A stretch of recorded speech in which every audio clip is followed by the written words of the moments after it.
Again. तो आज है हमारा lecture 3 of the chapter system of particles and rotational motion of class 11th physics.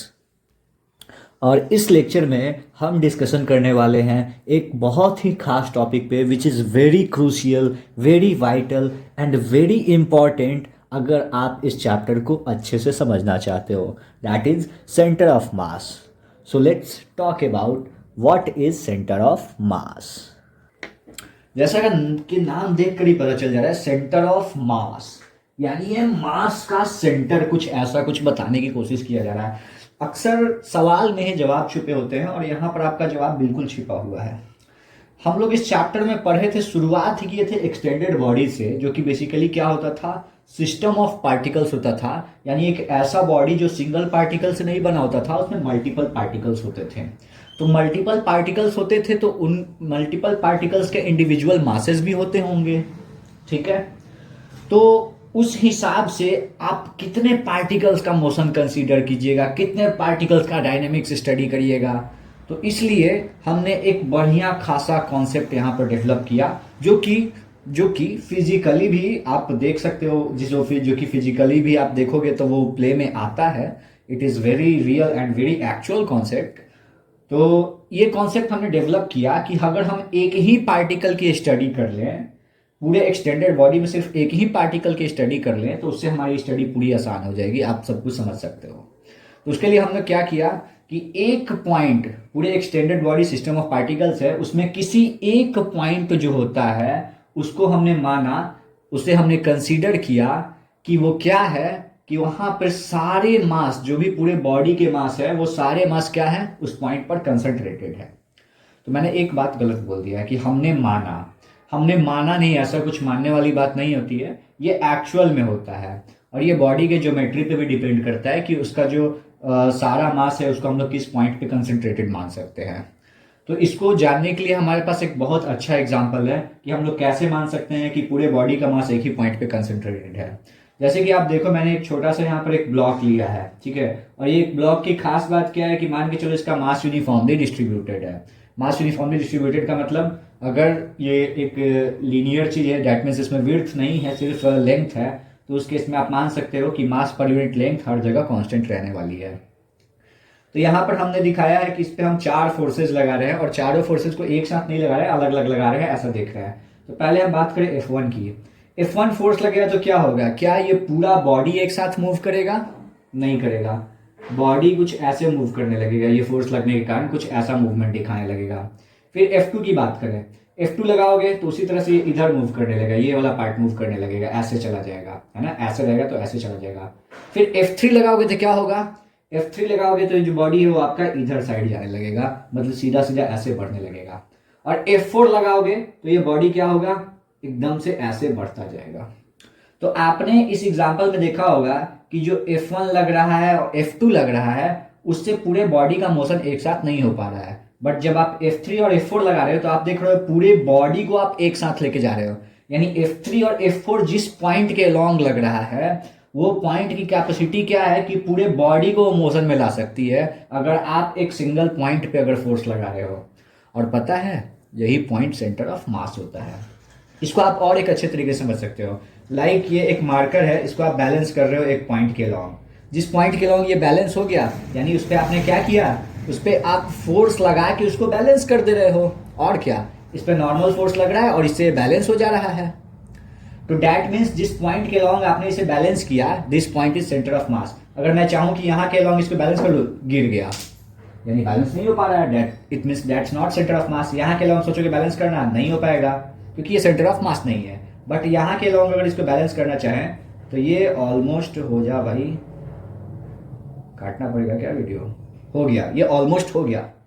That means it must be the centre of mass, इसी के आसपास कहीं सेंटर ऑफ मास होगा। तो इंटायर थिंग जो मैंने यहाँ डिस्कस किया, it was a very important concept if you are studying the system of particles and rotational motion.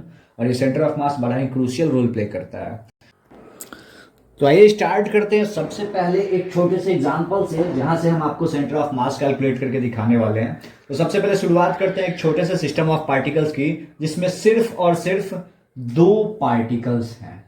तो दो पार्टिकल्स हम कंसीडर कर लिए और पहले पार्टिकल की मास हमने m1 माना है और दूसरे पार्टिकल का मास हमने m2 माना है। m1 मास जो है वो रिफरेंस है, रिफरेंस हम हमेशा ऑरिजिन को ले लेते हैं यहाँ पर, जो रिफरेंस से x1 डिस्टेंस पे है, और जो m2 मास है वो रेफरेंस से x2 डिस्टेंस पे है। तो इन दैट केस इसका जो सेंटर ऑफ मास होता है वो भी x में ही होगा। बिल्कुल, जब आप वन डिमेंशन में ले रहे हो और दो ही पार्टिकल ले रहे हो तो इस केस में आपका जो xcm होगा यानी जो सेंटर ऑफ मास होगा वो भी क्या होगा, x के टर्म में ही होगा।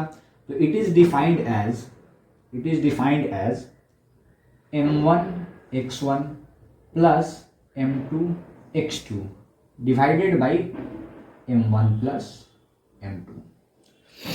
तो अगर आप देखना चाहो तो ये आपको दिख रहा है कि यहाँ पर क्या है, मास, पहला मास और उस मास की दूरी कितना है आपके ऑरिजिन से वो x1, फिर दूसरा मास m2 और इसकी दूरी कितनी है आपके ऑरिजिन से x2, और ये टोटल मास हो रहा है, that is your m1 plus m2। यही आपका क्या हो जाता है, सेंटर ऑफ मास हो जाता है। अब मान के चलते हैं अगर मासेस सेम हो जाए उस केस में क्या होगा, that means m1 equals to m2 और मान के चलो इसको m कर दो, से कि ये m है, तो इन दैट केस xcm क्या हो जाएगा, that means centre of mass क्या हो जाएगा, इसको आप लिखोगे mx1 plus mx2 divided by m plus m, that means ये क्या हो जाता है 2m। एक स्टेप उड़ा दो तो ये हो जाएगा, m कॉमन ले लोगे यहाँ 2m आ जाएगा, अंदर क्या आ जाएगा x1 प्लस x2, उड़ जाएगा क्या आ गया x1 प्लस x2 अपॉन 2। तो इसको हम लोग क्या कह सकते हैं, अगर मासेस सेम होंगे तो इसको क्या कह सकते हैं, तो हमने कोऑर्डिनेट ज्योमेट्री में पढ़ रखा है, यही तो होता है तुम्हारा क्या, this is called the mid point, यानी ये m1 और m2 को जो लाइन ज्वाइन कर रहा है उसका जो मिड पॉइंट है, यानी जो line segment joining the points m1 and m2, उसका मिड पॉइंट ही इस केस में क्या हो जाता है, सेंटर ऑफ मास हो जाता है। कब, जब आपके मासेस सेम होंगे। अब आगे बढ़ते हैं, थोड़ा और देखते हैं इसमें। अभी हमने जो केस देखा था उसमें सिर्फ और सिर्फ दो पार्टिकल्स थे, यानी एक छोटा सा सिस्टम था। अब मान के चलो दो से ज्यादा ही पार्टिकल्स हो सकते हैं, जैसे मान के चलो तीन पार्टिकल्स हो गए, तो तीन पार्टिकल्स हो गए और तुमको वन डिमेंशन में आपको सेंटर ऑफ मास निकालना है, दैट इज फॉर xcm। तो आप क्या करोगे, m1 x1 plus m2 x2 plus m3 x3 और डिवाइडेड बाई क्या कर दोगे, तीनों मास का सम कर दोगे। कब तक करोगे, उसी तरह से मान के चलो n पार्टिकल्स की बात आ गई, यानी पार्टिकल्स का नंबर कुछ भी हो जाए, फॉर n पार्टिकल्स आप क्या लिख सकते हो इसी को, m1 x1 plus m2 x2 plus dot dot dot mn xn, और यहां पर क्या करोगे, सारे मासेस का सम कर दोगे, that is m1 plus m2 plus dot dot dot mn तक ले जाओगे। इसको क्या लिख सकते हो, ये डिस्क्रीट वैल्यूज हैं तो आप इसको समेशन के फॉर्म में लिख सकते हो, तो इसको लिख दो समेशन mi यानी i रन करेगा कहां से कहां, तो आप इसको मेंशन कर सकते हो i runs from 1 to n, और फिर इसको आप लिख सकते हो सिग्मा mi, यहां भी i कहां से रन करेगा, 1 से n तक है। तो मैंने यहां पर क्या किया, समेशन के फॉर्म में इसे लिख दिया ताकि हम इसको कॉम्पैक्ट फॉर्म में लिख सकें। तो आपका ये अगर मल्टीपल पार्टिकल भी है और वन डिमेंशन में आप अगर सेंटर ऑफ मास कैलकुलेट करना चाहते हो, then this formula is very crucial, you need to remember this formula, और यहीं से हमारा बिगिनिंग कॉन्सेप्ट स्टार्ट होता है।